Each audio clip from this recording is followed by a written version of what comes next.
What character development असली मायने में इसे कहते हैं। किसी ने उम्मीद भी नहीं की होगी कि शरारतों का देवता एक दिन हीरो ऑफ मल्टीवर्स बन जाएगा। एक सेल्फिश लोकी किस तरीके से सेल्फलेस हो जाता है और अब वो अपने बारे में ना सोचकर पूरी दुनिया के बारे में सोच रहा है, मल्टीवर्स के बारे में सोच रहा है। और यही कहीं ना कहीं सबसे बड़ा रीजन है कि लोकी के कैरेक्टर डेवलपमेंट को मार्वल के सबसे स्ट्रॉन्गेस्ट कैरेक्टर डेवलपमेंट पे कंसीडर किया जा रहा है। आयरन मैन और कैप्टन अमेरिका से भी बड़ा। Yes, you heard it right.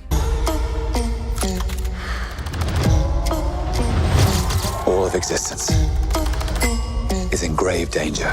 हाय, मेरा नाम आदेश है। चैनल का नाम द मूवी बॉक्स है। अगर आपने अभी तक मुझे सब्सक्राइब नहीं किया है तो प्लीज सब्सक्राइब कर लीजिए। विदाउट एनी फर्दर डिले हम बात करने जा रहे हैं लोकी के सीजन 2 के लास्ट एपिसोड यानी एपिसोड 6 के बारे में।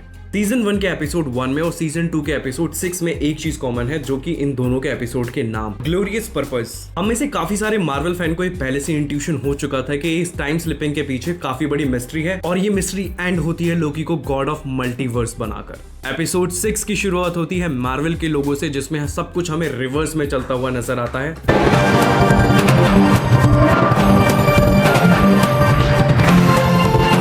विक्टर टाइमलाइन की लूम को रिपेयर करने से पहले का सीन आपको देखने को मिलता है और साथ में हमें यह भी पता चलता है कि लोकी अब टाइम स्लिपिंग को बहुत अच्छे तरीके से कंट्रोल कर पा रहा है। कहने का मतलब यह है कि जब लोकी टाइम स्लिप करता था दूसरे टाइमलाइन में उसको उसका वेरिएंट भी साथ में देखने को मिलता था, लेकिन अब ऐसा नहीं हुआ है क्योंकि लोकी अपने सेकंड वेरिएंट की बॉडी में अपने आप को रिप्लेस करता है। और यही एक रीजन है जिसकी वजह से मुझे लगा कि लोकी ने कहीं ना कहीं टाइम को कंट्रोल करना सीख लिया है। लोकी हर कोशिश में लगा हुआ है विक्ट्री टाइमलाइंस की टेम्पोरल लूम्स को ठीक करने में, और इसके लिए वो टाइम ट्रेवल करता है पास में, जिससे वो हर एक पॉसिबल सॉल्यूशन ढूंढ सके इस लूम को रिपेयर करने के लिए। और वो काफी सारी सेंचुरीज इन्वेस्ट करता है quantum physics and temporal loom को स्टडी करने के लिए, लेकिन सच बताऊं तो उसको बहुत ज्यादा इसका बेनिफिट नहीं होता, क्योंकि हमें पता है कि जो ब्रांचेस बनने का जो प्रोसेस है वो इन्फिनिटी लेवल तक है, जिसे बनने से रोका नहीं जा सकता। और लूम का स्पेस आप कितना भी बढ़ा लोगे, लेकिन ब्रांचेस की बढ़ने की वजह से एक दिन वो बस्ट होगा ही होगा। लेटर ऑन लोकी को ये समझ भी आ जाता है कि जो ये मल्टीवर्स है इनफाइनाइट है, इनफाइनाइट पॉसिबिलिटीज से भरा हुआ है। और इसीलिए लोकी पहुंच जाता है सीजन 1 के एपिसोड 6 पर, जहां पर सिल्वी ही हू रिमेन्स को मार रही होती है। और ये वो टाइम था जब मुझे रियलाइज हुआ कि ये ही हू रिमेन्स कितना बड़ा प्लानर है, and this really fuck the core of my mind. You know what, ये सारी की सारी चीजें उसे पहले से ही पता थी कि नियर एंड फ्यूचर टीवी का एंड हो सकता है, लोकी के साथ टाइम स्लिपिंग होगी ही होगी, एंड जब सिल्वी इसे मार रही होगी तो लोकी उसे डेफिनेटली बचाएगा। And just think he knows every fucking thing about this.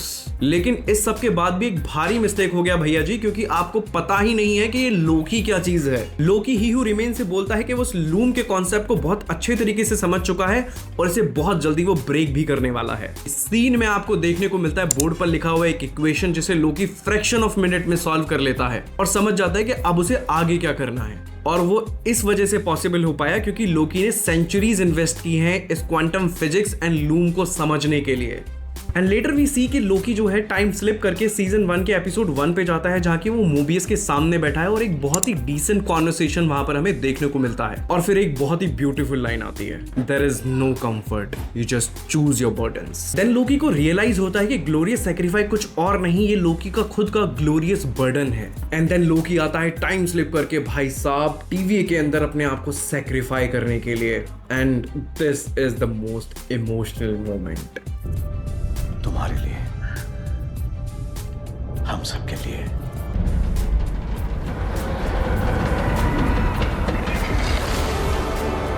वो टेम्पोरियल को शैटर करता है और अपनी शक्तियों से डेड टाइमलाइंस को फिर से रिवाइव करता है।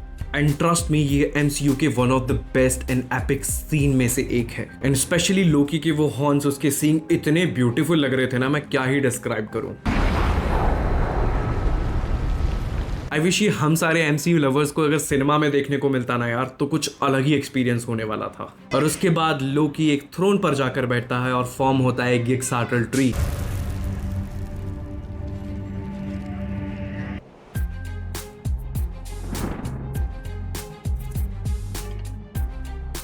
आई थिंक ये मार्वल के फाइनेस्ट शोज में से एक था जिसकी इतनी स्मूथ एंडिंग थी। सीजन 3 का कहीं से कहीं तक कोई इंडिकेशन नहीं है। वैसे द मार्वल्स का भी रिव्यू मैं बहुत जल्दी ड्रॉप करने वाला हूँ इसी चैनल पर।